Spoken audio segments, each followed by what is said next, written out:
Hello दोस्तों, नमस्कार। मैं हूं यशवंत दामले और आप देख रहे हैं यशमनी विज्ञान चैनल। यशमनी विज्ञान चैनल में आपका स्वागत है।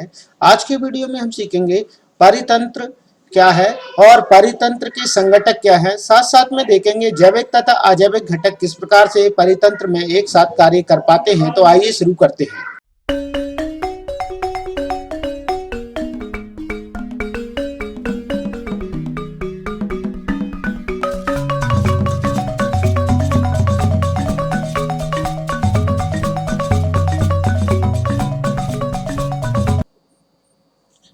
आज के आज के वीडियो में देखेंगे हम अध्याय 15 से संबंधित हमारा पर्यावरण और उसके पारिस्थितिक तंत्र के साथ साथ में पारिस्थितिक तंत्र के घटक, परितंत्र के घटक या फिर हम कह सकते हैं उसके संघटक, और खाद्य श्रृंखला आएगी। साथ साथ में इसके खाद्य जाल भी इसी के अंतर्गत आएगा।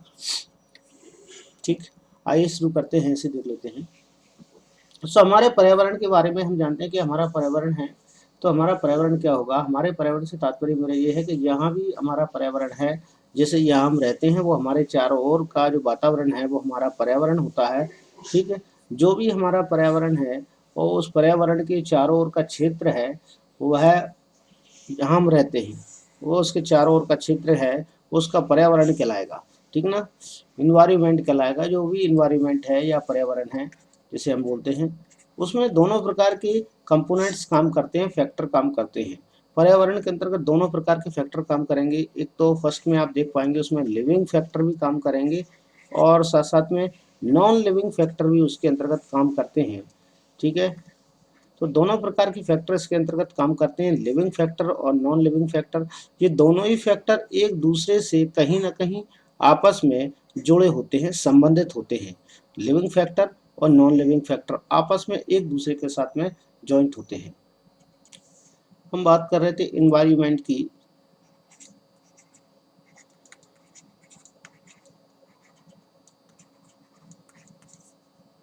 इन्वायरमेंट जो क्षेत्र है वास्तव में दो प्रकार से यहाँ पर हम देख सकते हैं, या पर्यावरण जो क्षेत्र है वो दो प्रकार से, ये दो प्रकार के घटकों से या कंपोनेंट्स या फैक्टर्स से मिलकर बना होता है। इसके जो घटक होते हैं हम देखेंगे किस प्रकार से टू टाइप्स कंपोनेंट्स इसमें होते हैं या घटक इसमें है। सबसे पहले में आप देख सकते हैं इसमें या इसके अंतर्गत लिविंग फैक्टर काम करते हैं। ठीक है, इसके अंतर्गत नॉन लिविंग फैक्टर भी इसी के अंतर्गत काम करते हैं। तो लिविंग और नॉन लिविंग फैक्टर्स ये दोनों ही मिलकर लिविंग के अंतर्गत आते हैं आपके जैविक घटक। ठीक, और नॉन लिविंग के अंतर्गत आते हैं अजैविक घटक। ये दोनों ही परितंत्र में पाए जाते हैं, अर्थात दोनों एक साथ मिलकर रहते हैं। इनके अंतर्गत अंतर संबंध होता है। ये अंतर संबंध जो होता है और इसी अंतर संबंध के कारण एक तंत्र का निर्माण हो जाता है, एक सिस्टम का निर्माण हो जाता है, जिसे हम एक अलग नाम से जानते हैं और इसे हम बोलते हैं इकोसिस्टम। ठीक, इसे हम एक और नाम देते हैं, इकोसिस्टम के नाम से हम इसे जानते हैं।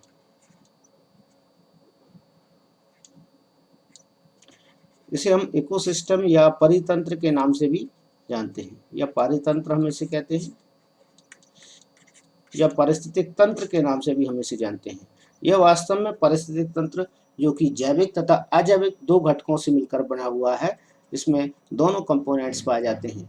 ठीक, जो इनके बीच में वास्तव में देखा जाए तो अंतर संबंध होता है। अंतर संबंध से मेरा तात्पर्य होगा जे जैविक घटक हैं अजैविक घटक के ऊपर निर्भर रहेंगे, और अजैविक घटक वास्तव में जैविक घटक से के यही भाग हैं जहाँ से अपन देखेंगे इनकी डेथ के बाद वास्तव में नॉन लिविंग में कन्वर्ट हो जाते हैं। ठीक, तो इस प्रकार से ये साइकिल के रूप में यहाँ पर मौजूद होते हैं पर्यावरण में। ठीक, तो ये एक तंत्र बन जाता है जिसे कहा जाता है जैविक तथा अजैविक घटकों के अंतर संबंध से बने तंत्र को कहा जाता है परितंत्र या इकोसिस्टम के नाम से हम इसे जानते हैं। अब हम इनके घटक के बारे में या कंपोनेंट्स के बारे में या फैक्टर के बारे में चर्चा करेंगे कि वास्तव में जैविक कंपोनेंट्स या जैविक फैक्टर क्या हैं और अजैविक अर्थात नॉन लिविंग फैक्टर क्या है। सबसे पहले यहाँ हम देख पा रहे हैं कि हम देखेंगे जैविक घटक। तो जैविक घटक यहाँ देख लेते हैं। जैविक के अंतर्गत आते हैं लिविंग फैक्टर्स, जिन्हें हम जैविक घटक बोल रहे हैं, वो वास्तव में लिविंग फैक्टर की तरह काम करते हैं या लिविंग फैक्टर कहलाते हैं। इंग्लिश में इन्हें लिविंग फैक्टर के नाम से जाना जाता है। ठीक,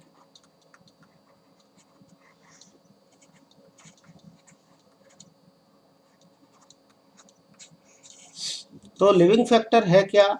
लिविंग फैक्टर ऐसे फैक्टर्स हैं, ऐसे कारक हैं जो वास्तव में जीवित होते हैं। कैसे हैं? जीवित है और अपना जीवन यापन करते हैं, अर्थात इनमें जीवन के सभी लक्षण पाए जाते हैं।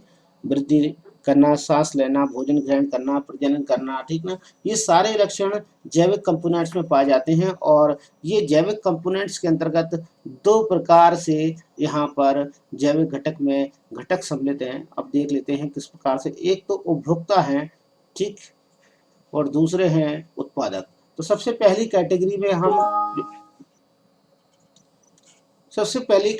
हम यदि रखना चाहें तो सबसे पहले हम इसमें उत्पादक वर्ग को रखेंगे, ठीक ना, यहाँ पर।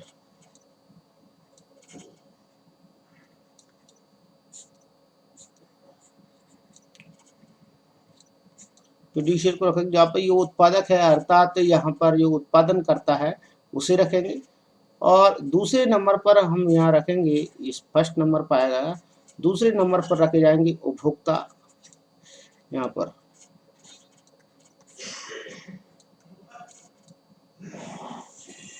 उपभोक्ता में एक और कैटेगरी यहाँ पर सम्मिलित है, तो अपन यहाँ देख लेते हैं। सबसे लास्ट ये पूरे उपभोक्ता की कैटेगरी में आते हैं। तीसरे नंबर पर ये हमें दिखाई नहीं देंगे, वो उपभोक्ता वो इसके अंतर्गत आते हैं, वो कहलाते हैं अपघटनकर्ता या अपमार्जक के नाम से जाने जाते हैं। ये यहाँ भी इसमें, ये भी इसमें सम्मिलित हैं। इनके बारे में भी हम विस्तार से पढ़ेंगे। अभी सबसे पहले हम जानेंगे उत्पादक क्या होते हैं, ठीक है, उत्पादक के बारे में समझेंगे, फिर इसके बाद उपभोक्ता के बारे में जानेंगे, फिर इसके बाद अपमार्जक के बारे में समझने का प्रयास करेंगे। तो सबसे पहले हम उत्पादक के बारे में समझ लेते हैं कि उत्पादक होते क्या हैं और ये पारिस्थितिक तंत्र में या किस प्रकार की भूमिका को निभाने का कार्य करते हैं। तो आइए शुरू करते हैं। सबसे पहले हम जान रहे हैं उत्पादक। तो उत्पादक की कैटेगरी में ये हरे पेड़ पौधे इसके अंतर्गत सम्मिलित होते हैं, जिन्हें हम उत्पादक की कैटेगरी में रखते हैं।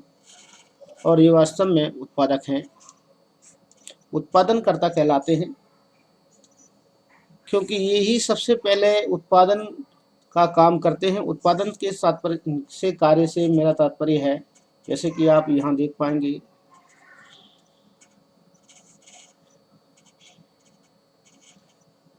ठीक, ये यहाँ से कोई बिंदु स्रोत है, यहाँ से प्रकाश, ये लाइट यहाँ से ले रहा है, सूर्य का प्रकाश ले रहा है, ठीक। सूर्य के प्रकाश ग्रहण करने के पश्चात फोटोसिंथेसिस रिएक्शन जो होगी इनकी, प्रकाश संश्लेषण।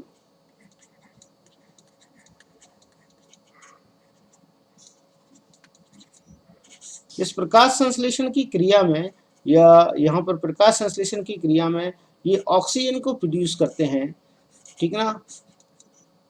और ऑक्सीजन को प्रोड्यूस करने का मतलब होता है ऑक्सीजन को ये बाहर निकाल देते हैं।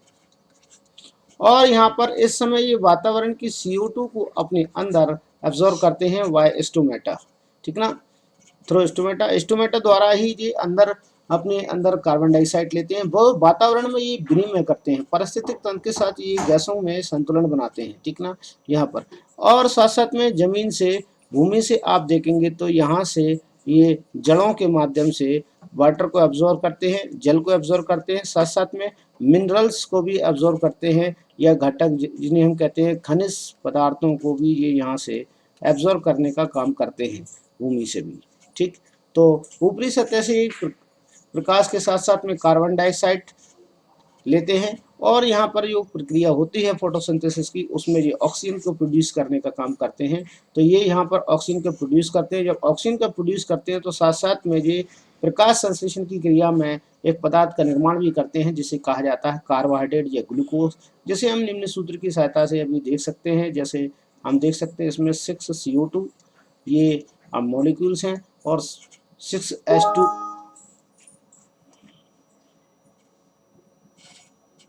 देख सकते हैं। यहाँ पर प्रकाश संश्लेषण की रिएक्शन में यहाँ पर 6 CO2 मॉलिक्यूल्स हैं, साथ साथ में 12H2 मौजूद हैं जल के अणु।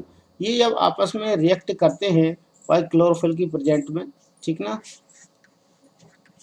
या हरित लवक की उपस्थिति में ये कार्य करते हैं और प्रकाश संश्लेषण की क्रिया जब होती है पूरी, तो ये दोनों ही कंपोनेंट्स यहाँ पर जो आपको दिखाई दे रहे हैं, इसमें से सबसे पहले यहाँ देख पाएंगे आप ग्लूकोज का निर्माण, ठीक है, C6H12O6, साथ साथ में कार्बन डाइऑक्साइड जो ली गई है वो वास्तव में ऑक्सीजन के रूप में इन्हें बाहर निकालते हैं, ठीक है ना। और यहाँ और वाटर मॉलिक्यूल्स भी यहाँ पर प्रोड्यूस होते हैं 6H2 के रूप में। तो यहाँ पर जो मेन प्रोडक्ट होता है, एक तो हमारे पास ये अर्थात सौर ऊर्जा को रासायनिक ऊर्जा में कन्वर्ट करने का काम ये करते हैं, ठीक है ना। तो ये वास्तव में रासायनिक ऊर्जा है, ऑक्सीजन रिलीज कर देते हैं और वाटर मॉलिक्यूल्स भी रिलीज करते हैं, ठीक। तो ये रासायनिक पदार्थ है, ये वास्तव में इनका भोज्य पदार्थ होता है, फूड होता है जो ये बनाते हैं, ठीक है।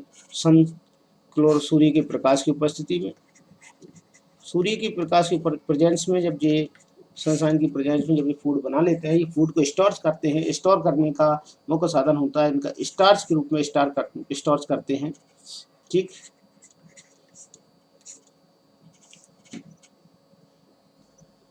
तो उत्पादक की परिभाषा आप सीधे सीधे दे सकते हैं कि हरे पेड़ पौधे ये सूर्य के प्रकाश की उपस्थिति में, सूर्य के प्रकाश की उपस्थिति में कह सकते हो, या सूर्य के प्रकाश की उपस्थिति में ही कार्बन डाइऑक्साइड तथा जल का उपयोग करके रासायनिक ऊर्जा का निर्माण करते हैं, वे उत्पादक कहलाते हैं। अर्थात भोजन का निर्माण करते हैं, उत्पादक कहलाते हैं।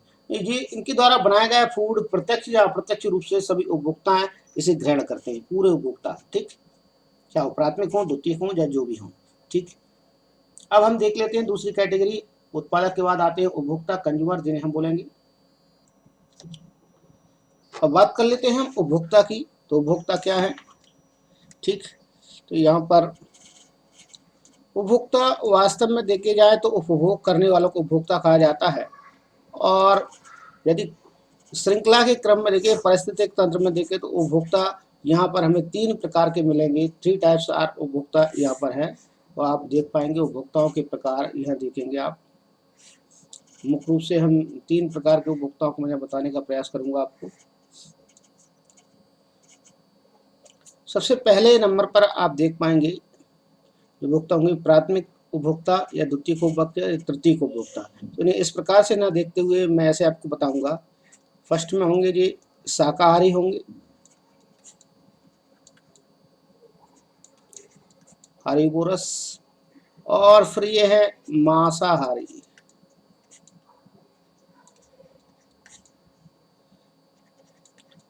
तीसरे नंबर पर मिलेंगे, थर्ड नंबर पर सर्वाहारी।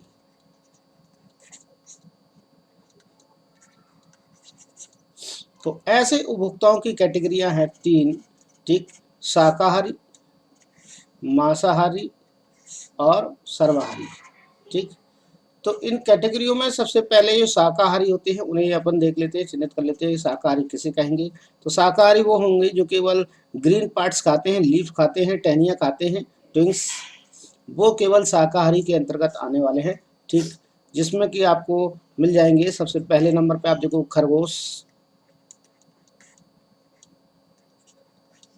हिरन, ये सब इसी में आएंगे, ठीक है। टिड्डा ये भी इसी के अंतर्गत आएगा, बकरी ये भी इसी में आएगा, ठीक।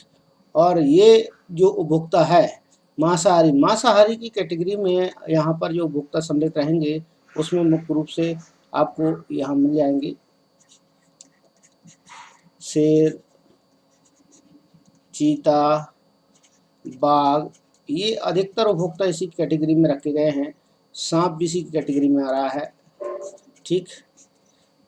ये उपभोक्ता इसी के अंतर्गत सम्मिलित की है। सर्वाहारी के अंतर्गत जो कैटेगरियाँ बनाई गई हैं वो आप यहाँ पर देख पाएंगे। सर्वाहारी से तात्पर्य होता है मांस भी खा सकते हैं और शाकाहारी मतलब शाक भाजी भी वो खा सकते हैं। तो इस प्रकार से ऐसे जंतुओं को यहाँ पर रखा जाता है। इसमें आपको पक्षी वर्ग भी शामिल है, सबसे अधिकतर पक्षी वर्ग इसके अंतर्गत शामिल है, ठीक।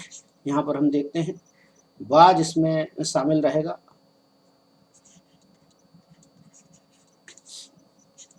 मोर इसमें शामिल है। इस प्रकार से ये उपभोक्ताओं की कैटेगरी है। तो कैटेगरी आप देख लें एक बार से, क्योंकि हम जब इस खास श्रृंखला पढ़ेंगे तो हमें इस कैटेगरी की बहुत ही ज़रूरत पड़ेगी, कंज्यूमर कैटेगरी की। तो आप इन्हें जान लें। तो शाकाहारी जो भी कैटेगरी होगी वो सब मैं आपको फर्स्ट बता देता हूँ कि ये प्राथमिक।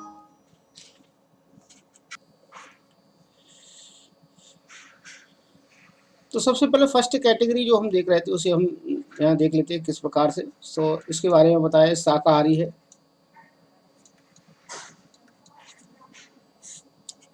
शाकाहारी जो होंगे उन्हें कहा जाएगा प्राथमिक उपभोक्ता। आप इन्हें ध्यान रखेंगे, ये प्राथमिक उपभोक्ता के नाम से जाने जाते हैं, फर्स्ट कंज्यूमर जिसे हम कहते हैं।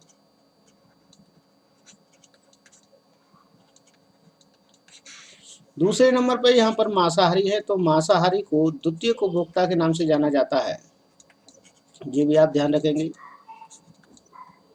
इन्हें कहा जाएगा द्वितीयक उपभोक्ता, ये सेकेंडरी कंज्यूमर कहलाएंगे।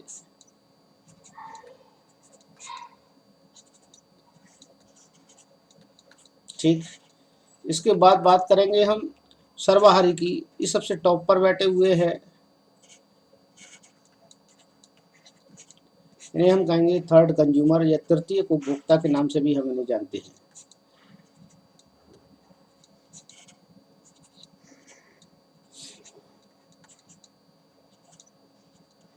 ठीक, ये तृतीय उपभोक्ता हो जाएगी। तो हमारे पास हम उत्पादक पढ़ चुके हैं, उपभोक्ता पढ़ लिए हैं। अब हम अपघटक के बारे में चर्चा करेंगे कि अपघटक क्या है। तो अपघटक के बारे में भी हम जान लेते हैं कि अपघटक क्या होंगे। चलिए,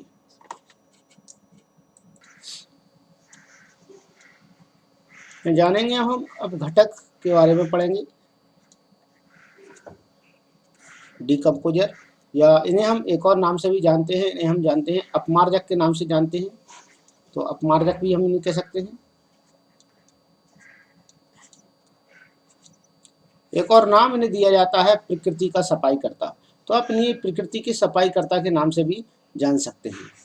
तो सबसे पहले अपमार्जक अपघटक क्या है उनके बारे में देख लें। अपघटक से तात्पर्य होता है जो घटक को सरल घटकों में, मतलब जो बड़े साइज के घटक है उन्हें सरल घटकों में तोड़ देते हैं, बड़े रूप को छोटे रूप में। जैसे जो मान लीजिए कोई भी पदार्थ है, कंपोनेंट है, एक बड़ा बड़ा रूप है, और इसके यदि ये छोटे छोटे रूपों में इसे तोड़ दे, डिवाइड कर दे, ये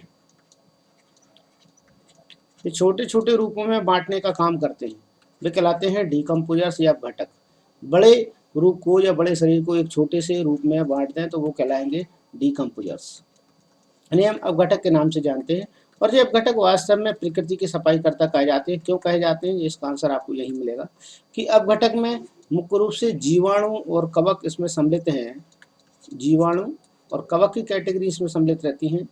ये वास्तव में जीव शरीर को, जो चाहे तो प्लांट हो या फिर एनिमल हो, ठीक है ना, कोई भी हो, जीव शरीर जो डेड हो जाता है उसे मृत करने के बाद उसे सड़ा देते हैं, सड़ाकर उसे भूमि में ही मिला देते हैं।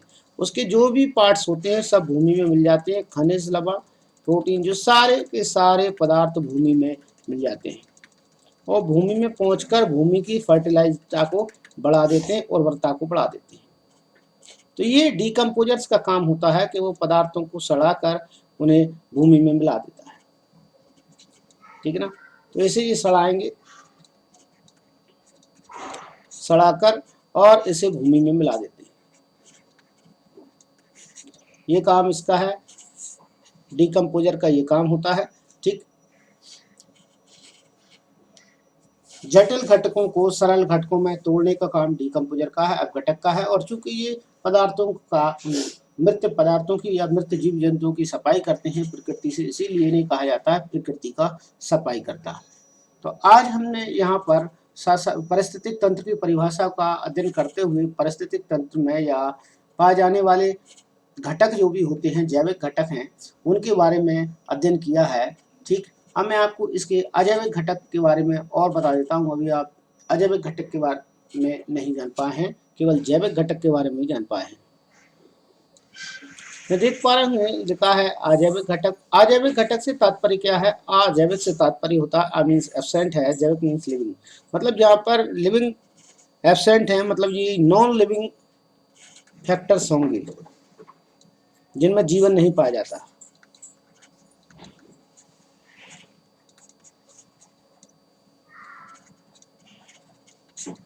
नॉन लिविंग फैक्टर जो भी हैं वो सब अजैविक घटक के अंतर्गत आते हैं। इसमें आपको मुख्यतः मिल जाएगा जो कि आप जानेंगे नॉन लिविंग फैक्टर।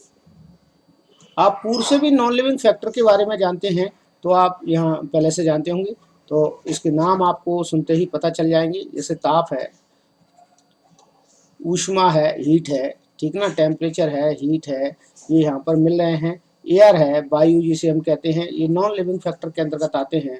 ठीक है, वाटर है, जल है, यहाँ पर ये नॉन लिविंग फैक्टर के अंतर्गत आते हैं। खनिज लवण है, ये नॉन लिविंग, ठीक ना, साल्ट मिनरल जैसे कहते हैं अपन। ठीक है, तो ये नॉन लिविंग फैक्टर के अंतर्गत शामिल हैं। पूरे के पूरे सूर्य का प्रकाश है, ये सब नॉन लिविंग फैक्टर में आएंगे। भूमि है, ये सभी नॉन लिविंग फैक्टर का काम करेंगे। ओला है, तो ये पूरे के बारिश है या वर्षा जिसे हम कहते हैं, वर्षा, ओलावृष्टि या ओला पड़ना, ये सारे के सारे नॉन लिविंग फैक्टर के अंतर्गत आते हैं और नॉन लिविंग फैक्टर के अंतर्गत आके महत्वपूर्ण भूमिका को निभाते हैं। ठीक है, कल इसके आगे हम अगले वीडियो में पढ़ पाएंगे वास्तव में खाद्य श्रृंखला किस प्रकार से कार्य करती है। आज के वीडियो में हम सीख चुके हैं पारिस्थितिक तंत्र क्या है और इस ये कौन कौन से घटकों से मिलकर बना है, और साथ साथ में घटकों का भी हमने विस्तार से अध्ययन कर लिया है। अब हम अगले वीडियो में आपको खाद्य श्रृंखला के बारे में बताएंगे कि खाद्य श्रृंखला किस प्रकार से कार्य करती है। तो आज के वीडियो में इतना ही, बने रहिए।